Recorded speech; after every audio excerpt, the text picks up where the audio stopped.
성부와 성자와 성령의 이름으로. 오늘은 제 6조입니다. 6조, 교회 구성원으로서 교회 사명에 대한 임무에 대한 부분인데, 4, 5, 6조가 우리 제속 프란시스코 회원들의 삶의 아주 기본이 되는 항목입니다. 그래서 지난번 제가 5조 그리스도 중심주의 삶에 대한 것을 말씀드리면서 좀 부족했다는 생각이 들었는데, 그래서 오늘 이번 달 강의도 이어서 할까 생각하다가 6조도 연결이 되는 부분이라 그냥 같이 6조로 말씀을 좀 드리고자 합니다. 6조의 그 타이틀이 그래요. 교회 구성원으로서 교회 사명의 증인과 도구로서의 삶에 대한 얘기를 해요. 그럼 교회 사명이라는 게 뭘까요?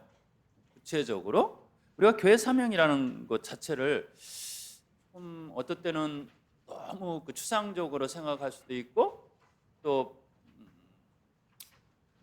성사생활 중심으로, 그리고 좀 더 확대해서 해석한다면 뭐 선교, 이런 이렇게 대충 이야기를 할 수가 있는데, 제속 프란시스코 회원으로서의 신분을 가진 우리들이 바라보는 교회의 사명은 무엇일까라는 거예요. 그건 조금 뭔가 좀 달라야 되고, 뭔가 특별한 사명이 우리에게 주어졌다라고 저는 생각을 해요. 그래서 교회 안에서 여러 가지 교회를 그러니까 흔히 말해서 5조에서 우리가 같이 이야기 나눴던 그리스도 중심의 우리의 삶을 살아야 되는 우리 프란시스칸들의 삶에 대한 이야기를 하면서, 그러면 프란시스칸으로서 교회 중심적으로 삶을 살아가는 건 무엇일까? 그건 뭐 특별할 것이 없고 모든 그리스도인들이 공통적으로 당연히 받아들여야 된 그 예수님 중심으로 살아가는 것을 말하는 거 아니겠습니까? 라고 말하지만, 그 예수님 중심으로 살아가는 그 삶의 그 방향들이 많이 다르거든요, 사실은. 뭐 우리가 관상공동체, 흔히 말하는 관상공동체에 살아가는 수도자들은 그 나름대로 기도와 이걸 통해서 하느님의 나라를 세상에 해요. 그러나 관상공동체가 아닌 활동 수도회로서의 특징을 갖고 있는 활동적인 선교적 측면을 드러내는 데는 또 다르거든요. 뭐 도미니칸들은 설교가 있겠고, 뭐 구체적으로 이제 큰 수도회들 보면 또 살레시안들은 청소년들이 있겠고, 여러 가지 나름대로 하느님 중심으로 살아가는 삶을 살아가지만 특색은 다 있게 마련이고, 이 특색이 바로 우리에게도 있다라는 거죠. 그래서 지난 우리 피정 때 말씀을 드렸습니다만, 그 평화에 대한 이야기를 하면서 그 말씀 기억하실는지 모르겠습니다.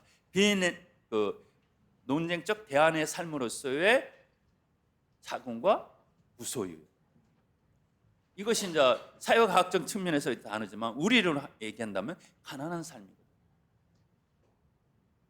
그래서 가난의 가치를 통해서 예수님이 거기에 함께 계시구나, 저렇게 살아가는 사람들 안에 함께 계시구나라는 것을 드러내는 것이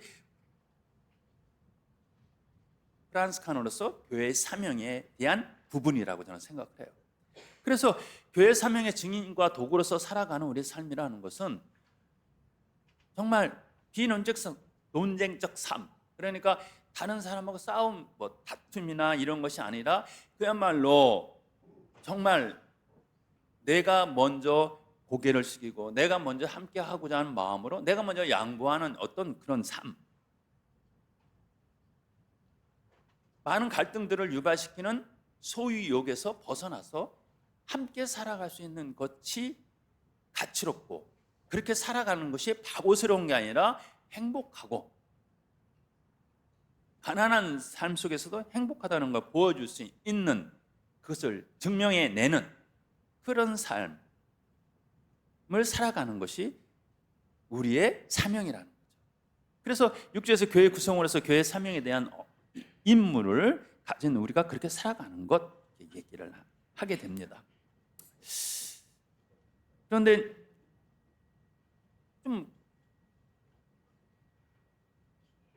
글쎄요,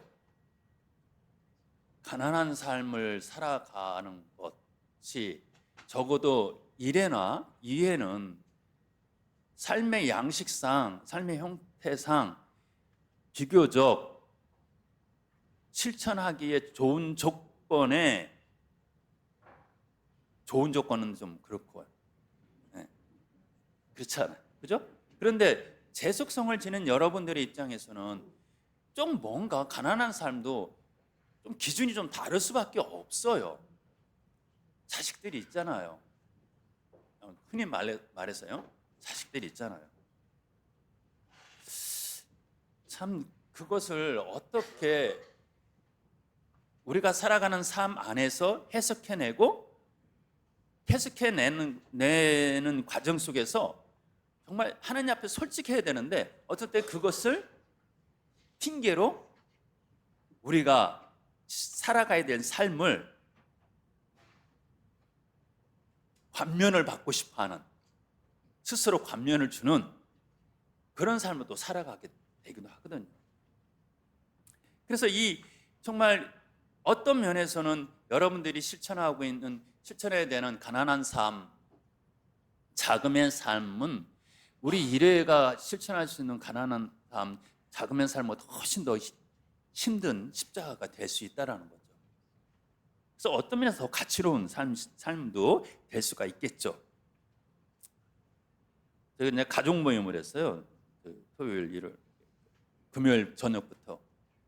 그리고 조카들이 이제 막 조카 손주들 데리고 다 와갖고 하는데, 그 조카들 이렇게 하는 행동들을 이렇게 쭉 보면서 역시 조카들이 좀 열심히 해요. 신앙생활 참 열심히 하는 친구들이거든요.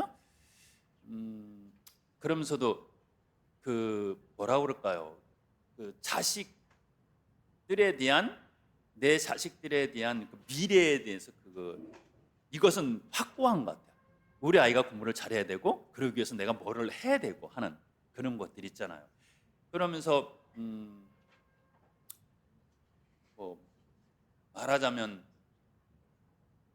영웅적인 자녀 교육, 신앙에 있어서 영웅적인 자녀 교육을 시키는 그런 모습을 내가 함부로 청하면 안 되겠는데, 그런 것을 좀 해주면 안 될까 하는 그런 생각마저 있는 거죠.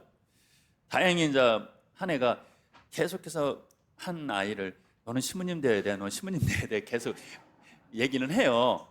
얘기는 하는데,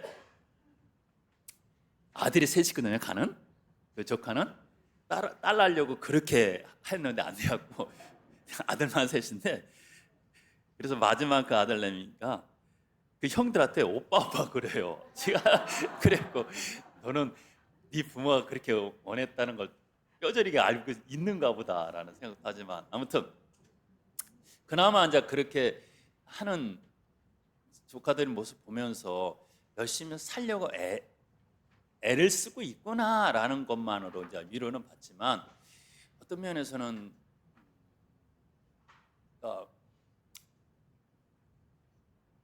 신앙 때문에 착하게 살아야 된다는 어떤 그런 식의 교육들, 그런 것이 이렇게 딱 아이들과 부모와 이게 교감이 이루어지는 그런 것은 조금 부족한, 저로서는. 그래서 내 조카들한테도 그랬어요. 미사 같이 하면서, 니네한테 삼촌은 신부니까 이렇게 얘기를 하지만, 혹시 니네 마음속에 아유 우리 삼촌은 신부님이라 꼰대나 소리는까지는 아니겠지만, 그래도 장가를 안 갔으니까 또 저런 말 한다. 한번 우리 조카가 그랬거든. 내가 바닥으로 야단을 많이 치니까 한나 소리가, 아유 삼촌이 장가는 가 저래 그러더라고요. 그래서 이제 어떤 그런 한계점만 있고 제가 봤어요. 그래서 아무튼 우리가 교회 사명에 대한 투신을 함에 있어서 1회나 2회와는 달리 재속성을 지닌 여러분들은 좀 다를 수밖에 없다라는 것.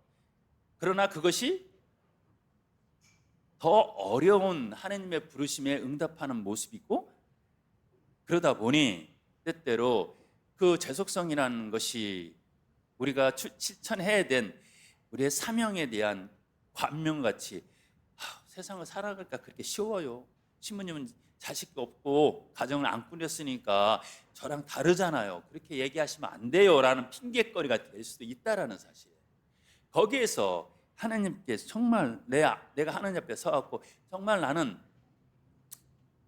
나의 부족함을 하나님께 봉헌하면서 하나님 도와주시오라고 간절하게 기도드리는 이것이 기본적으로 깔려 있어야지만 오늘 우리가 보게 될 6주의 내용을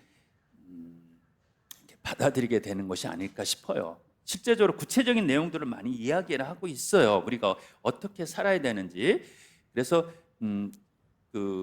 우리 교재에 보면 교황 바오로 6세께서 우리 제속 프란스카 설립 750주년을 맞아서 많은 제속 프란스칸들이 이제 순례를 했는데 그때 순례 단을 맞이한 교황님의 말씀이 있어요.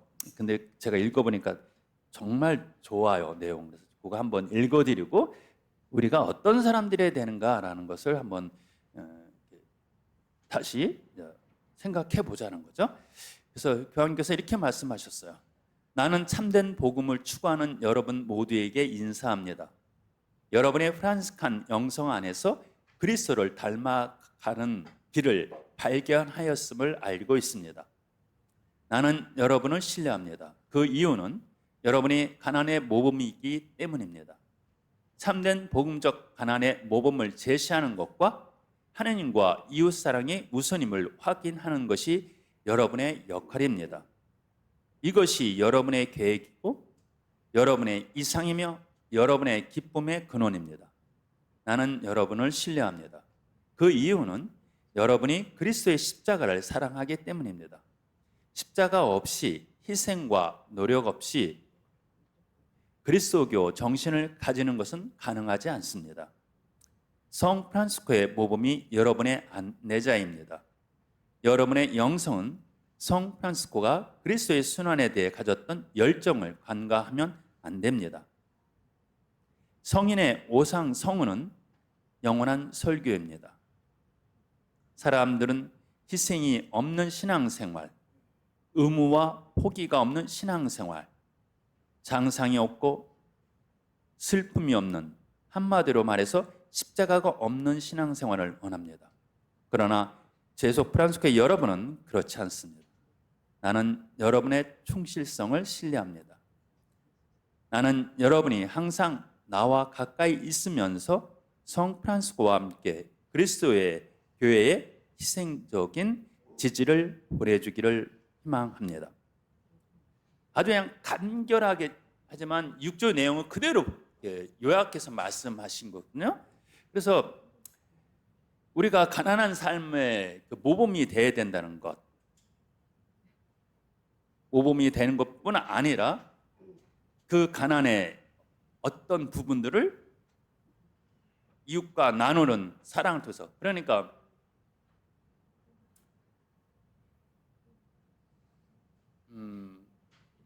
갑자기 그 예가 생각이 안 나는데요. 가난의 삶을 살아서 어떤 잉여적인 어떤 것이 내 재산의 어떤 부분이 있었을 때 그것을 내가 다른 사람을 위해서 사용함에 있어서 그것이 나의 어떤 이익을 위해서 또 주어지는, 그러니까 가난한 이웃에 조건 없이 내어줄 수 있는 것, 그러니까 나눔까지 이어지는 가난의 삶이 중요하다는 내용이에요. 그냥 내가 스스로 가난하게 살아요. 그래서 돈이 막 모아졌어요. 나는 가난하게 산 것에 그냥 끝나는 게 아니라 그것이 내 자신에게 물려지는 어떤 과정들을 당연하게 받아들이지 말라는 거예요. 내가 가난하게 산 만큼 그것을 나누는 삶까지 가야 된다는 거죠. 그것이 여러분은 가난의 모범입니다. 복음적 가난의 모범을 제시하는 것과 하나님과 이웃사랑이 우선인 것을 확인하는 것이 여러분의 역할입니다라는 뜻이 바로 그런 거고요.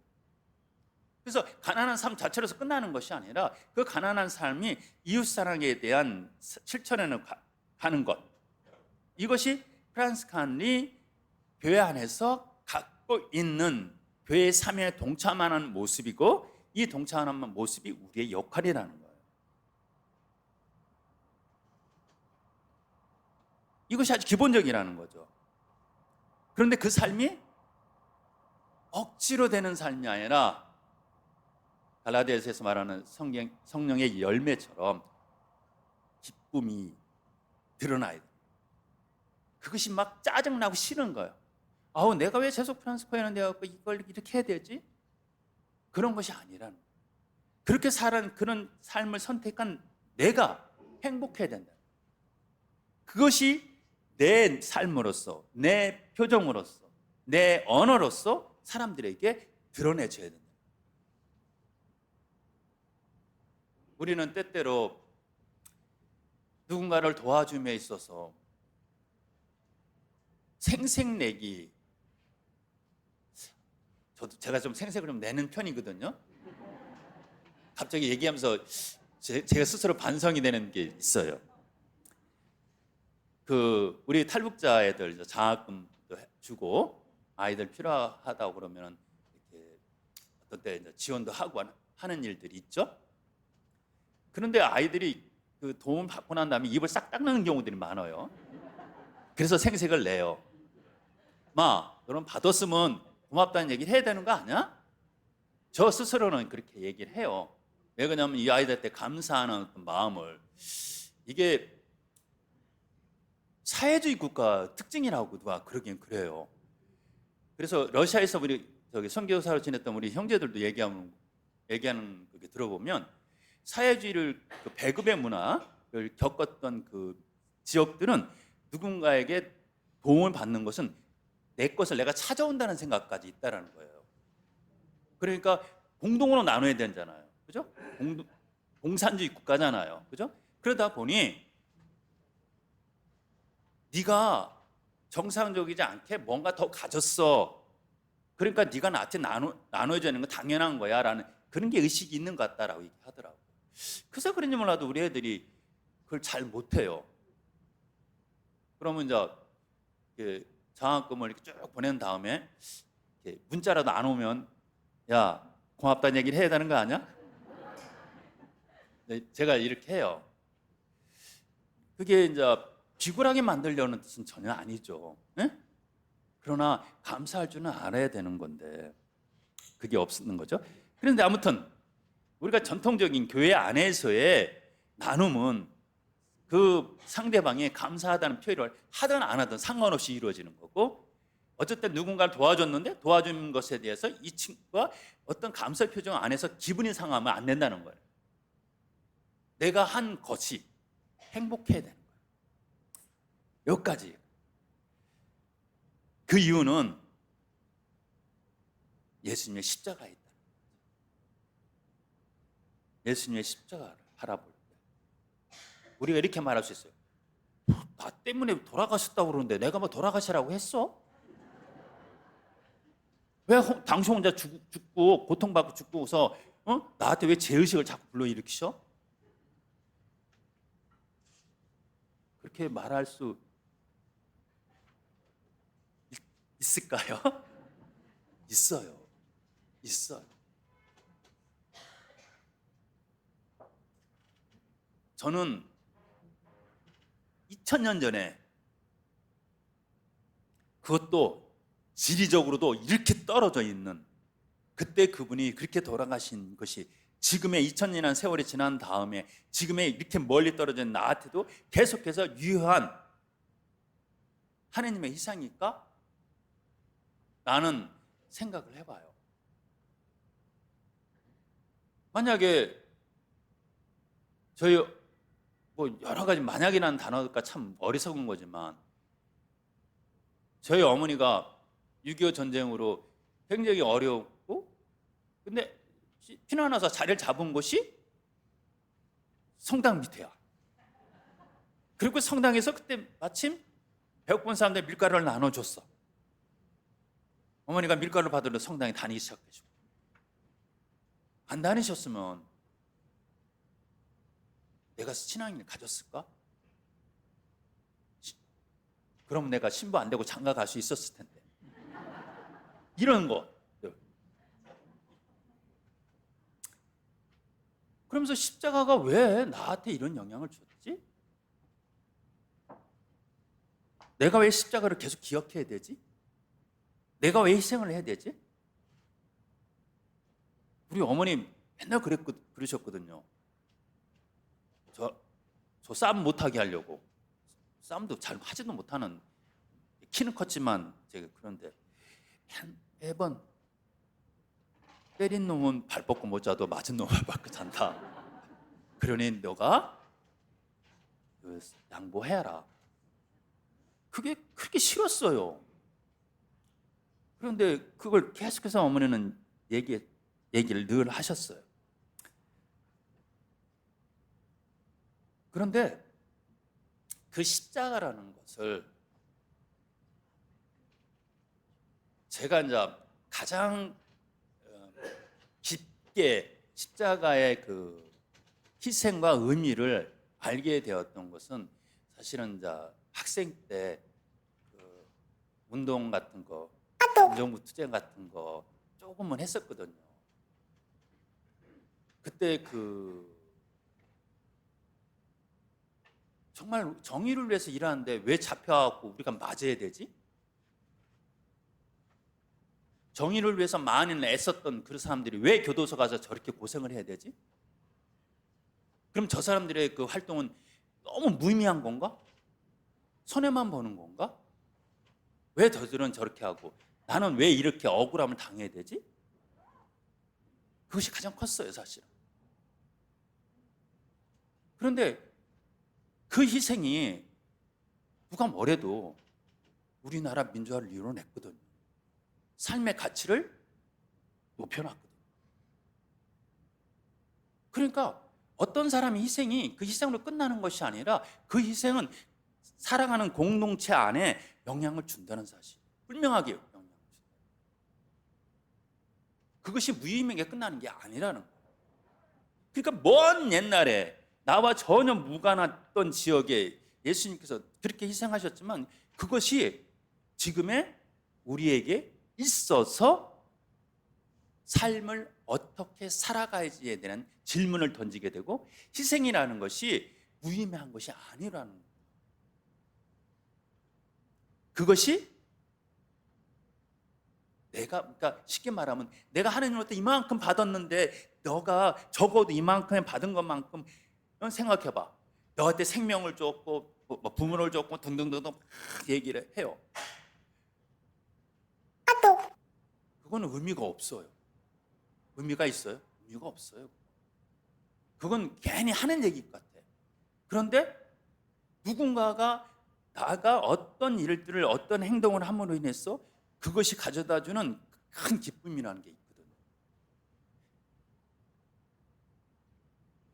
저는 가끔 탈북민들에서 일하니까 아이고 신님 뭐 고생해요 뭐 그런 얘기를 해요. 근데 예전에는 정말 내가 고생하는가 보다 생각했지만 사실은 내가 고생한다는 생각 외에 그것이 가져다주는 기쁨이라는 게 있어요. 가치라는 게 있어요. 그것을 가치라는 것을 제가 깨닫고 느끼는 순간부터는 이것이 의미가 없어요. 이것이 좋은 거예요. 이해가 되시지만 이것이 십자가예요. 십자가를 받아들임으로 인해서 내가 고통스럽고 막 그것 때문에 짜증이 나. 내가 왜 십자가를 져야 되지? 나는 이렇게 십자가를 지고 있어. 나 좀 봐봐. 나 혼자 희생하지 말고 너도 같이 희생을 해야 하는 어떤 그런 거. 그래서 십자가를 지고 살아가지만 늘 고뇌에 찬 얼굴. 그것이 십자가를 지고 살아가는 사람이 아니에요. 복음 안에서. 그것이 나를 행복하게 만들어요. 그것이 가치롭다는 것을 내가 인정하게 되는 거예요. 이것이 여러분이 그리스도를 사랑하기 때문입니다라는 말씀으로 교황님 우리에게 이야기하는 거예요. 그 자체가 편안함은 아니에요. 힘들어요. 그런데도 그것이 좋아요. 이것이 십자가라고. 그래서 우리가 교회 안에서 교회의 사명에 대한 증인과 도구로서 살아간다는 그 자체가 행복해야 되는 거예요. 그것이 아주 뭐랄까요, 조금은 얕은 신앙인 안에서 나타날 수 있는 것처럼 그것이 하늘나라를 갈 수 있는 크레딧을 쌓는 그런 것처럼 생각되어져서 안 된다는 거예요. 우리 이거 굉장히 중요해요. 우리가 살아가면서 벨라지오 성 아우구스틴과 벨라지오는 늘 부딪힘, 이 벨라지오니즘이라고 말하는 아우구스틴 성인의 하느님의 은총으로 말미암아 우리는 구원받는다는 이것이 교회 안에서 이 벨라지오의 영성이 또한 계속해서 이단인데 또 계속해서 우리를 유혹해요. 왜냐? 내가 열심히 살았잖아. 내가 정말 그리스도의 십자가를 생각하고 그리스도의 십자가를 지고 살아가면서 내가 희생했고, 내가 가난한 사람들을 위해서 내 것을 희생하면서 도와줬고, 이렇게 살았는데 왜 내가 하느님 앞에서 우선적으로 사랑을 받아야 될 대상이 못 된지? 내가 저 친구보다는 분명히 신앙생활을 더 열심히 했고 희생생활을 했고 정말 십자가를 마다않고 짚고 살아가는 내가 저 못된, 신앙도 제대로 없는 것 같고 지 욕심만 부린 저 사람보다는 내가 그래도 하느님 앞에 가기에 더 자격 있는 사람 아니야? 그건 내가 희생한 것에 대한 적어도 조금은 하느님께서 그래 네가 고생했어 라는 거 해주실 수 있는 정도고, 그래 내가 저 아이보다는 네가 그래도 열심히 사는구나 라는 사인 정도는 하는 내가 요구하는 것이 나쁜 걸까? 그렇지 않다면 내가 이걸 왜 해? 저 사람 같이 똑같이 살아가면 되지 뭐. 그래도 사랑받는데 내가 이걸 왜 하지? 이 생각이 벨라지오의 생각. 그런데 이 생각은 우리에게 계속해서 유혹을 다가와요. 이사 강론 때 딴 얘기 하게 됐거든요. 강론 때 할 얘기를 지금 제가 막 많이 하는데 오늘 그 복음이 그래요. 우리도 모르는 사이에 선밀식, 이스라엘 민족이 가졌던 선밀식이 있어요. 그리고 우리 교리 안에도 번선징악이라는 게 있어요. 그래서 내가 착한 일을 많이 했을 때는 상을 받아야 되는 거고 나쁜 일을 했을 때는 지옥 가야 되는 거예요. 거기에 하느님은 빠져버리는 거죠. 그래서 아무리 우리가 교회의 사명의 증인과 도구 역할을 한다 할지라도 그것이 우리를 교만으로 가져갈 때 그것은 아무 의미가 없는 거예요. 그것이 우리의 기쁨이 되어야 해요. 이것이 성숙한 신앙이고 성숙한 프란스칸의 영성을 살아가는 사람. 그 기쁨이 되는 과정은 십자가가 있는 거고 그 십자가를 받아들이는 거예요. 그래서 이렇게 얘기해요. 여러분의 영성은 성프란스과 그리스도의 순환에 대해 가졌던 열정을 간과하면 안 됩니다. 억지로 받아들이는 십자가가 아니라 그 십자가가 정말 내가 하나님께 가는 거고 나를 구원하시고자 당신께서 마련하신 길이야. 그리고 그것을 내가 받아들임으로 해서 세상 사람들은 한 번 정도 그래 저렇게 희생하고 살아가는 것도 의미가 있네, 이렇게 생각해 주는 것이 이웃을 사랑하는 모습이 되는 거예요. 이웃에게 우리의 나눔으로서 끝나는 것이 아니라 그 나눔이 내 것을 내가 포기해서 나눠주는 나눔이 그 사람을 받는 그 사람이 와 저것도 행복하다, 삶이겠다, 저 사람은 왜 바보같이 자기 걸 희생하지? 이렇게 말하는 것이 아니라 세상 사람들은 희생 없는 신앙생활, 의무와 포기가 없는 신앙생활, 그러니까 순명하려는 마음 없고 슬픔 없이 한마디로 말해 십자가가 없는 신앙생활을 원하지만 여기 있는 우리들은 그렇지 않습니다. 여러분이 항상 교회 안에 머물면서 나와 가까이 있는 교황이지만 그러니까 성프란스코와 함께 그리스도 교회의 희생적 지지를 보내주기를 원합니다. 그래서 교회 안에서 구체적으로 우리 프란스칸의 특징 중에 하나가 또 구체적으로 교회 안에 머무르는 거잖아요. 이걸 끝으로 이렇게 얘기를 하시면서 이제 끝맺으셔요. 그리스도의 사명. 근데 이제 이것을 이 책에서는 이제 구체적으로 이렇게 책을 읽다 보니까 너무 회칙에 이렇게 충실하려고 한 것 같아요. 이 책이. 그러다 보니까 이야기가 자꾸 끊어지고 회칙에 대한 것을 너무 회칙의 내용에 하려다 보니까 이야기 전개 과정들이 좀 이렇게 뭔가 매끄럽지 못하다는 걸 좀 많이 느껴요. 그래서 여러분 이 책을 읽으시는지 모르겠지만 좀 읽으셔야 돼요. 네? 읽으셔야 되는데 그래서 구체적으로 이제 제가 아주 요약해서 지금 말씀드렸습니다만 교회 사명에 동참한 증인으로서 도구로서 우리 삶이 어떠해야 되는 걸 이야기하는데 이것에 대한 이제 구체적인 내용들을 또 이야기를 쭉 해요.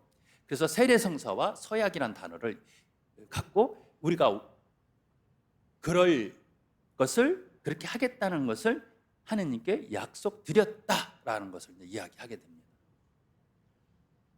저도 농담스럽게 얘기하지만 저는 세례를 내가 원해서 받은 게 아니잖아요. 저는 우리 어머니가 그냥 난 지 한 2달도 안 된, 100일도 안 된 깐난애기를 데리고 와서 그냥 시부님 세례 주세요. 그래서 세례 받았거든요. 그래서 어떨 때는 참 그런 생각을 해요. 내가 선택했다면, 내가 세례를 선택했다면 하는 이제 바람. 더 구체적으로 우리 형제들, 스모니 동기 형제들하고 한 번은 얘기하다 내가 그랬어요. 우리 형제 하나한테 나는 형제처럼 직장 생활도 하다가 이렇게 흔히 말하는 일반 사람들이 생활하는 그런 삶을 살다가 이렇게 수도원을 선택한 형제가 참 더 부러워. 더 솔직하게 하느님께 나 자신을 이렇게 자의적으로 봉헌할 수 있었던 거 아닐까? 저는 이제 맨날 성당 우리 수도 어릴 때부터 제 머릿속에서 항상 수도원 마당에서 놀았거든요. 대전 목동 수도원 그 마당이 제가 놀이터였어요. 우리 동네 애들 놀이터기도 하고요. 그래서 맨날 놀다 어쩌다 보면 이제 수사님들이 바로 불러요. 그럼 가서 너 두부자 하나 사와라. 그러면 이제 당연히 심부름 하는 거라 생각하고 놀다가 그 두부 사다 드리고 그럼 어떨 때는 이제 빵도 이렇게 수도원에서 빵도 쪘는데 그러면 이제 빵 한쪽 주시고 뭐 여튼 뭐 늘 그랬어요. 늘 그랬고 본당에서 제 이름은 별명이라고 하면 이제 이상하지만 애기 신부님이었어요. 저는 늘. 그리고 수혜님이 맨날 저거 애기 신부님 일로 와. 맨날 신부님 옆자리 비잖아요. 무슨 행사하면요. 그러면 애기 신부님 일로 와요. 여기 앉아. 그리고 애기 신부로 그냥 살았어요. 그러다 보니까 소신학교까지 들어가게 되고. 그러니까 저는 그게 막 사회생활도 하고 수도원 들은 이 형제가 너무 부러운 거예요. 근데 또 그 형제는 또 저보고 그래요. 사회생활 아무것도 없어. 차라리 죄만 짓는 건데 나는 형제같이 그렇게 하나님께서 싹 불러주시면 얼마나 행복했을까. 아무것도 모르게. 그러니까 근데 저는 불만이에요. 저는 불만이에요. 얘기가 좀 셉니다만 저는 우리 소신학교 문 닫았을 때 저는 박수 쳤어요. 목요 문 닫는데 박수 치는 나밖에 없을 거라고 그러는데 정말 싫었어요. 왜 그러냐면 너무 그 교육이 그때만 해도 너무 교육이 막 답답하다는 생각이 들었어요. 그러니까 그 소신학교 들어가갖고 도서관에 갔는데 도서관에 한 60%가 금서 목록이에요. 금서 이렇게 빨간 게 딱 붙어 있어요. 그럼 우리가 못 읽는 책들이에요. 한 60% 이상. 그런데 그 안에는 이미 제가 읽었던 책들이 수북하게 있는 거예요. 제가 이제 저 자랑 잘해요, 저 스스로. 저 중학교 때요, 그래도 문학소년이었어요. 책 엄청나게 읽었어요. 뭐 전집이란 전집을 거의 다 읽을 정도였어요. 그래서 그때도 뜻도 모르면서 톨스토이 전집까지 다 읽었으니까. 그런데 뭐 이런 책들이 다 금서예요. 그러니까 이해가 안 되는 거예요. 내가 그 책을 읽는다고 내가 그렇게 되나? 한 예로 드렸을 거예요. 제가 소신학교 때 토요일만 되면 주말의 명화라는 걸 해요. 그런데 그 주말의 명화를 보고 싶은 거예요. 그러면 이제 우리 반장애가, 우리 학생 대표가 교장 신부님께 찾아가는 거예요. 오늘 저녁에 영화 볼 수 있습니까? 그러는 거예요. 그럼 이제 신부님이 그 신문에 나온 영화 평을 보고서 이건 봐도 되겠다 싶으면 그래 봐라 하면 그걸 이제 휴게실 큰 데 있어요. 근데 거기서 이렇게 보곤 해요. 근데 대부분 이제 안 돼 그러는 거예요. 그래갖고 허락하는 것이 굉장히 인색하셨는데, 하루는 저녁 식사를 하는데 다들 우리한테 그러는 거예요. 오늘 저녁에 주말의 명화는 꼭 봐라 하시는 거예요. 그래서 우리 대충 뭐 배너 같은 거겠지 뭐, 그런 생각을 한 거죠. 아니면 천국의 뭐 열쇠 뭐 이런 것들, 성체 이런 것일 거다, 우리가 뻔하다 그랬어요. 그랬는데 영화를 봤는데 정확히 영화가 야리꾸리한 영화예요. 근데 그 내용은 그거예요. 돈 많은 상속녀가 있는데 못생겼어요. 근데 잘생긴 남자애가 그 돈 때문에 접근을 해요. 그랬는데 이제 그러면서 오는 갈등이에요. 그래서 나중에 이제 이 상속녀가 상속을 포기하니까 이 남자가 떠나요. 뭐 그 내용이에요. 그게 배경 영화가 그 음악이 굉장히 유명해요. 사랑의 기쁨은 어느덧 사라지고, 이 노래가 그 테마예요. 주제 OST 그렇게 나오는 거죠. 그런데 이제 그래서 봤어요. 다음날 아침 식사를 하는데, 식사 기도 전에 우리 교장 신부님 말씀, 그거 봐, 남녀의 관계라는 그렇게 서로 미웃고 막 이렇게 하는 거야. 그러니까 니네 뭐 여자 같은 이런 생각도 말하는 거예요. 그냥 참, 제가 고등학생이지만 너무 유치한 거예요. 그 많은 그 교회의 그 사랑의 아름다운 책들을 읽은 저로서는 참, 왜 얘기가 이렇게 됐지? 여기까지 왔죠?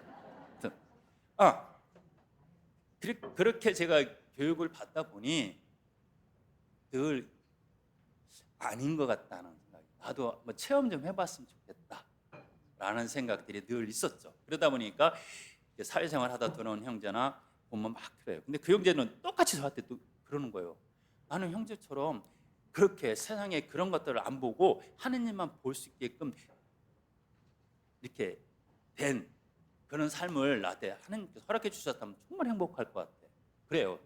또 여러분들은 어떻게 생각할지 모르겠습니다만, 저는 제 삶이 불만이고 그 형제도 그 형제의 삶이 하나님께 불만인 거예요.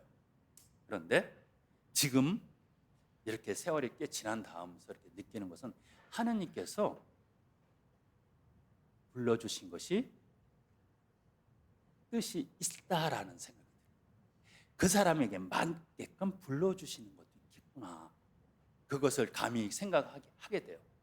아마 제가 그렇게 부러워했던 우리 동기 형제처럼 나에게 뭔가 기회를 주셨으면 난 아마 장가 갔을 것 같아요. 뭔가 나한테 필요한 것을 해주셨을 거예요. 왜 웃으세요 근데? 난 심각한데? 제가 이야기하고자 하는 것은 세례까지는 아니더라도 서약이에요. 여러분들이 한 서약은 여러분들이 나름대로 여러 가지 동기가 있었겠지만, 그 동기들이 많다 할지라도 제가 생각할 때 그것은 하나님의 부르심의 한 방향이에요. 거기에 여러분들이 응답하신 거예요. 여러분들이 내가 자격이 있어서 내가 서약을 한 것이 아니라, 내가 이런 교육을 받았고 나는 교육을 받아서 자격이 됐고 나는 이걸 할 수 있는 능력이 있어서 내가 하느님께 약속을 드린 게 아니라는 거예요. 여러분들이 능력이 있어서 교회 사명에 대한 증인과 도구 역할을 삶을 살아가는 것이 아니에요. 그걸 살겠다고 약속한 것이 아니에요. 하느님이 도와주셨다. 내가 너를 도와줄게. 해봐라고 우리를 초대해 주신 거예요. 거기에 한번 해보겠습니다 라는 것이 서약입니다.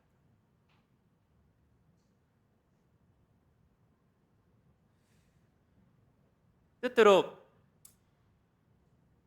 우리 제속 프란스코 회원들 중에서 좀 열심히 하시다는 분들한테서 좀 느끼는 게 있는데, 여러분의 서약이 이래나 이해가 하는 서약에 비해서 2등급이라는, 이 여기 교재에서 말에 나오는데요, 2등급 서약인 것처럼 생각을 해요. 그러니까 그건 사실 2차 바티칸 공회 이전에 교회 영성 안에서도 그게 아주 여실히 드러났어요. 그래서 사제 그 영성은 좀 2등급 영성처럼 이렇게 비춰졌어요. 그래서 영성 생활하면 가장 완벽한 모습은 수도자처럼 살아가요. 교구 사제들은 그래서 좀 이렇게, 그래갖고 교구 사제들에 대한 호칭도 다르잖아요.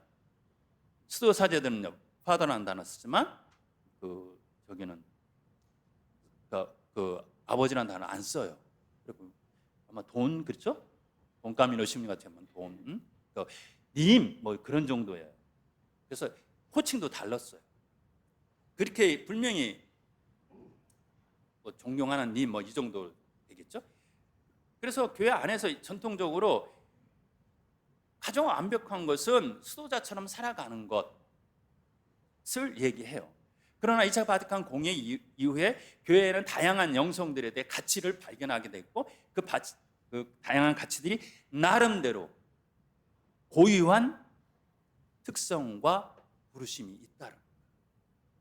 그래서 어떤 면에서 나를 결혼 성소로 불러주시고 나를 수도 성소로 불러주신 것은 하나님께서 그 길을 나에게 허락하셨다. 그래서 비교할 것이 아니라는 거예요. 단지 여러분들이 살아가는 여러분의 재속성 안에서의 그 약속을 정확하게 이해하고 정확하게 실현해 나가는 것이 굉장히 중요하다는 거예요. 이것이 서약의 의미라는 거예요.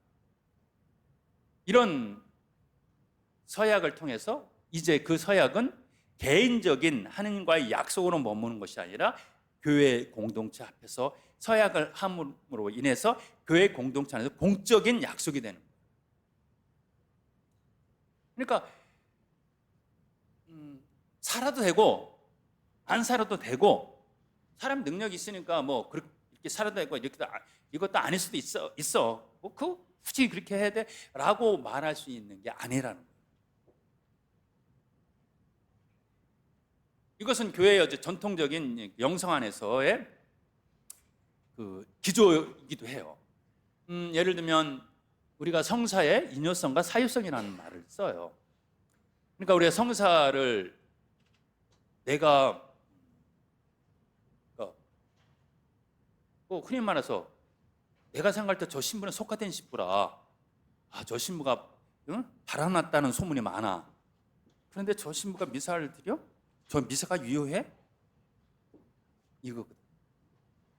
그런데 성사로서 하느님께 인호를 받은 그 사제는 속화됐다 할지라도 그 사제가 드리는 미사는 유효하다는 것이 그게 사유성이에요. 그러면서 또한 인효성도 또한 강조되는데, 그 사람이 정말 마음으로서 어떤 하느님을 바라보고 하느님께 간절한 마음으로 응답하는 마음으로 그 성사에 임했다면 그것 또한 은총의 효과가 있다라고 말하는 것이 인효성이죠. 이와 같이 우리가 하는 서약은 교회 공동체 앞에서 하는 것을 통해서 사유적인, 그러니까 이것이 뭐 행사 사자가 아니고 일사자잖아요.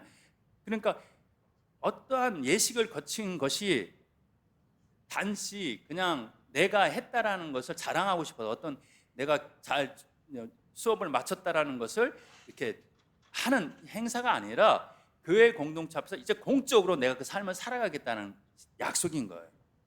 그래서 이건 이제 그렇게 살아가야 되는 거예요, 여러분들. 그래서 이것을 포기하는 것은 흔히 말해서 이제 우리가 그렇게 되는 거죠, 뭐. 그냥 고마워요.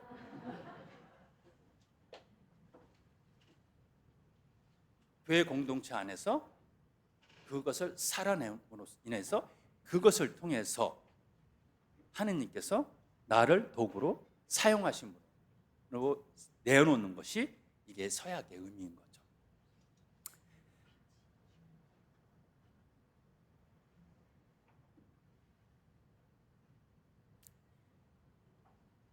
그래서 이 서약을 통해서 이제는 하나님께 우리가 고백을 하게 되는 거예요.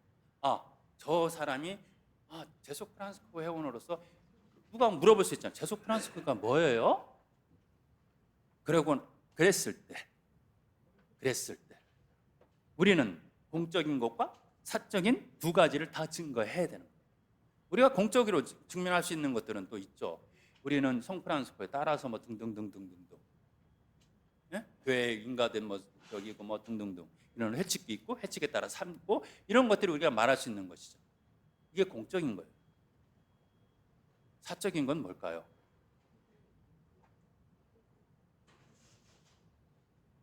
제가 지난번에도 저 시정 때 말씀드린 것처럼 그 우리 양로원에 있었던 그 할아버지, 요한 할아버지. 나는 교리도 잘 모르지만 이 천사 같은 우리 수녀님이 나에게 권하니까 분명히 좋은 것이라고 저는 믿어요. 그러니까 세례 받을게요. 그 수녀님의 그거예요. 그것이 개인적으로 하느님의 부르심에 응답하는 모습입니다. 그러니까 공적으로 우리가 제속 프란스코에서 이렇게 타우 목걸이를 걸고 다니는 것으로 의무가 다 된 것이 아니고 이 타우 십자가의 의미를 살아내는 것이고 그래서 그것이 가치가 저렇게 타우 목걸이를 걸고 다니는 저 사람들은 뭔가 특별하네? 뭔가 있네? 이것이 교회 안에서 우리가 선교 사명을 실현해 가는 사람들의 모습인 거예요. 그래서 우리 교회에서 살아계신 하나님을 펼쳐내는 것이 우리 사명이다 이랬는데 그렇게 펼쳐내요. 공적으로, 개인적으로. 그래서 구체적으로 이런 교회의 사명에 우리는 성프란스코가 받았던 확실한 게 있었죠. 쓰러져가는 나의 집을 고쳐라. 그래서 성프란스코가 처음에 이 소명을 받았을 때 그냥 직접 고쳤어요, 집을. 그러니까 우리도 그럴 수도 있어요. 그것이 마치 우리의 사명입니다. 그러나 나중에 성프란스코는 알죠. 쓰러져가는 집이 우리 오감으로 보는 그것만이 아니라는 거예요. 우리 오감의 눈으로도 교회가 잘못됐다라고 말할 수 있겠죠. 그래서 교회가 그리스도의 가치를 살아내도록 내가 내 삶을 통해서 사람들에게 다시 한번 우리가 그렇게 살면 안 되지? 라는 생각을 나도 해야 되고 그 생각을 서로가 공유할 수 있도록 내가 살아내는 것. 이것이 교회를 재건하는 우리의 모습이 되어야 되는 거죠. 그러면서 묘해요. 또 하나가 붙어요. 신뢰하는 창의적 순종이라는 표현을 써요. 우리 교재에서는. 단순히 뭐 수동적으로 무비판적으로 순종하는 것 이런 순종을 이야기하지 않습니다. 우리 프란스칸 안에서의 순종의 정확한 문장이 있어요. 단어가 있어요. 그게 뭐죠? 제가 몇 번 얘기했는데 오늘 은경추 하신 분들한테 다 물어볼까? 그래갖고 답을 못 하시면 25년 사셨지만 모르시니까 은경추 다음 해요. 그럴까요? 응? 갑자기 긴장하시는 것 같아. 아니고 농담이고요. 당연히 사랑에 의해 충동된 순종이에요. 이것이 우리의 순종의 모습입니다. 로마니아 이말라 주교님을 만났을 때 성프란스코가 이 모습을 그대로 정확하게 보여주죠. 성인이 이 교구에서 제가 회개의 설교를 할 수 있도록 허락해 주십시오라고 얘기하니까 주교님이 이미 유명한 인사가 된 성프란스코에게 질투를 느끼게 되죠. 그래서 나는 내 교구에서 나의 회개의 설교로 충분하니까 돌아가, 그렇게 얘기를 합니다. 누구라도 느낄 수 있는 시기, 이 얘기에서 저러시는구나, 그렇게 느낄 수도 있고, 그 주교님의 약함을 볼 수도 있고, 어떤 면에서 저 개인적으로 그 부분을 이렇게 묵상을 하다 보면 성프란스코의 마음이 어땠을까라는 거예요. 어떤 면에서는 이렇게 생각할 수도 있어요. 주교님, 적어도 교회 안에서 나는 당신보다는 더 영향력이 있는 사람이에요. 이미 교황님하고 독대를 하면서 술을 한잔 안 하셨겠지만 말할 수 있는 위치에 있었던 성프란스코는, 그런데 어디 저 시골 변방에 있는 주교가 말이야, 이렇게 생각할 수도 있지 않았을까요? 세상을 자기 권력으로 살아가려고 하는데 행복이 있다라고 생각하는 사람들의 입장에서는 내가 이만큼 인맥이 있고 내가 이만큼 인지도가 있는데 당신보다는 훨씬 교회에서 당신이 주교일 뿐이지 영향력은 내가 더 많은데 너가 그 얄팍한 교회의 그 직분 하나로 나를 이렇게 뭐라 하네? 라고 생각할 수도 있을 거라. 또 그래? 아이고, 야, 그까짓 거 안 해도 돼. 난 다른 데 갈 데도 많아. 이게 교회가 문제야. 이게 주교님들이 자기 권위만 있고 말이야. 정말 일반 신자들을 위해서 정말 솔직하게 이야기하고 회개 설교도 하고 희생도 하고 이렇게 해야 되는데, 응? 자기가 부끄럽고 하니까 말이야, 진실을 외면하고 말이야. 이 교회가 이래서 문제야 이거. 그렇게 말할 수 있어요. 그것이 성프란스코와 동시대의 교회 개혁의 운동에 있었던 많은 그룹들이 그랬어요. 발도나 카타리, 이 그룹들이 다 그랬.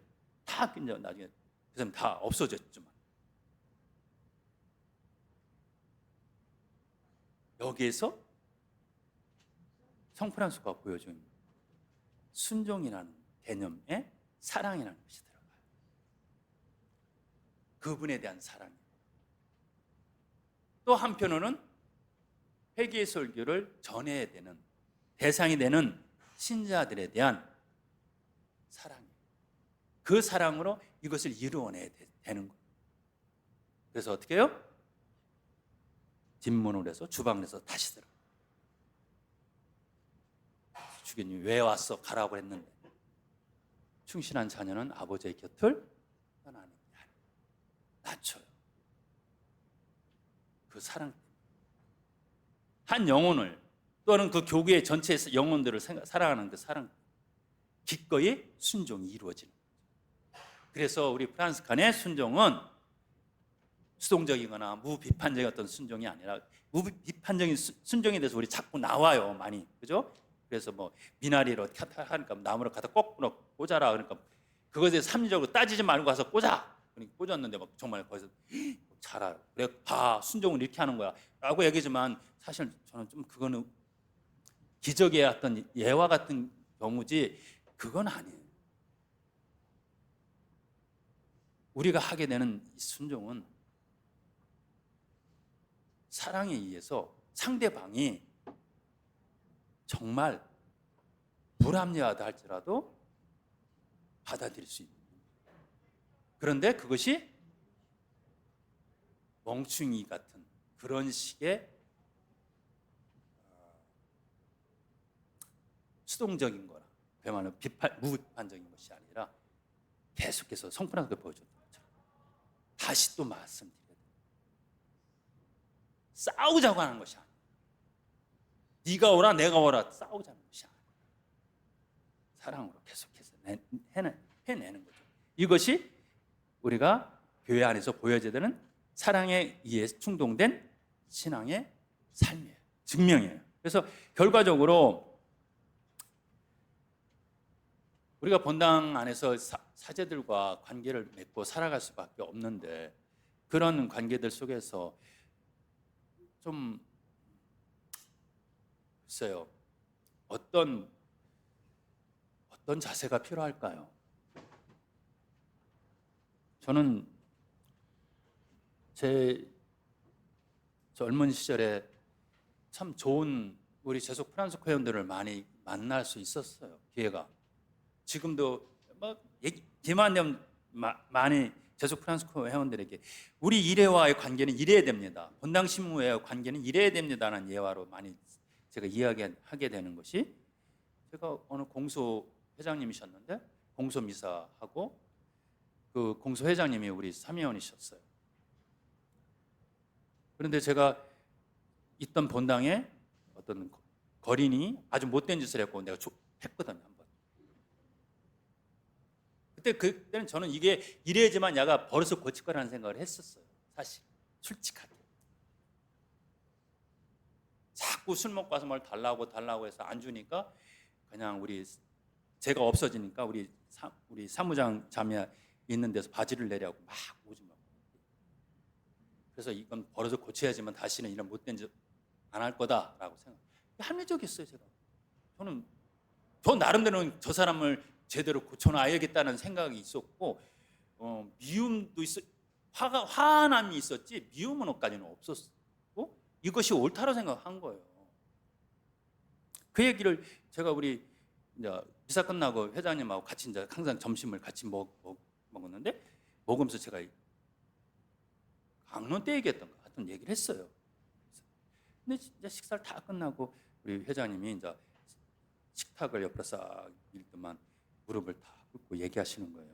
신부님, 세상 사람들은 다 그렇게 하는 것이 옳다라고 생각할 겁니다. 나쁘다고 얘기하지 않을 겁니다. 그렇게 하는 것이 잘한 행동일 수도 있다라고 생각할 수도 있습니다. 그런데 하느님께서 우리 신부님을 신부님으로 만들어 주신 것은 그런 인간 같지 않은 사람도 사랑하라고 불러주신 것 아니겠습니까? 그보다 더한 사람도 신부님이 사랑하면서 만날 텐데, 그 사랑까지도 하나님께서는 사랑하라고 신부님한테 보내주셨을 거예요. 붙인 거예요. 지금도 그 생생하게 저는 정말 얼굴도 화끈화끈하지만 그 회장님을 그런 느낌인 거예요. 성령께서 나한테 보내주셨다 생각. 기분 나빠하고, 아니 내가 하나님인데 그렇게 나빠요? 그런 생각이 전혀 안 드는 거예요. 그냥 그분이 보여주신 그 겸손한 자세, 그 연세 많으신 분이 이제 30살에 새파란 신부 앞에 무릎 앉아서 말씀드립니다. 정말 그분이 낮추셨지만 그 낮춤이 나의 죄를 알게 하셨고 죄에서 벗어나게끔 해주셨어요. 그것이 예수님의 십자가예요. 그렇게 뭐라 그럴까요? 왜 나이 많으신 어르신이, 신부님 아무리 신부님이라 해도 그렇죠, 이렇게 하시면 안 됩니다. 젊은 신부님이 앞으로 배울 건 많은데 뭐 등등등등 이렇게 말하실 수 있어요. 60이 다 되신 그 어르신이. 그런데 그분이 선택하신 모습은 그게 아니었거든요. 그것이 어떤 면에서는 비합리적이고 따끔하게 야단쳐야 되는 어떤 그런 것이 아니에요. 그 나이 많으신 분이 무릎까지 꿇고, 그것이 예수님의 십자가. 그렇게 자신을 좀 희생하는, 창피할 수도 있고 무릎 꿇는다는 그 자체가 그렇습니다. 그러나 그것을 통해서 제가 죄를 보게 되고 죄에서 벗어날 수 있는 길을, 예수님의 십자가가 바로 우리의 죄를 알게 해줬고 그 죄에서 벗어나는 것 통해서 지금도 그 십자가를 바라보면서 그래 내가 죄에서 벗어나야지 하는 것을 알게 해주신 예수님의 사랑의 사건인 거예요. 하느님의 아들이 인간의 죄 때문에 자기 자신을 내어놓는 순종의 아버지 뜻에 순종하면서 보여준 사랑의 결과예요. 이것이 그래서 성프란소가 발견한 사랑에 의해서 충동된 순종입니다. 이것을 우리는 교회와의 관계 속에서 드러내야 돼요. 교회에 순종하는 것은 바로 이와 같은 자세일 것 같아요. 이어야 될 것 같고. 네. 그래서 혹시 본당에서 좀 수현님하고 힘드시고 본당심하고 힘드시더라도 한 번쯤은 성프란소가 보여줬던 더 깊게는 예수님의 십자가가 어떤 의미일까라는 생각하는 기회로 주시고, 제가 처음에 체험했던 이 방법이 굉장히 저한테는 정말 소중한 체험이에요. 그것을 통해서 우리는 교회의 재건에 함께 동참할 수 있게 되는 것 아닐까 싶습니다. 마치도록 하겠습니다. 영광의 성부와 성자와 성령께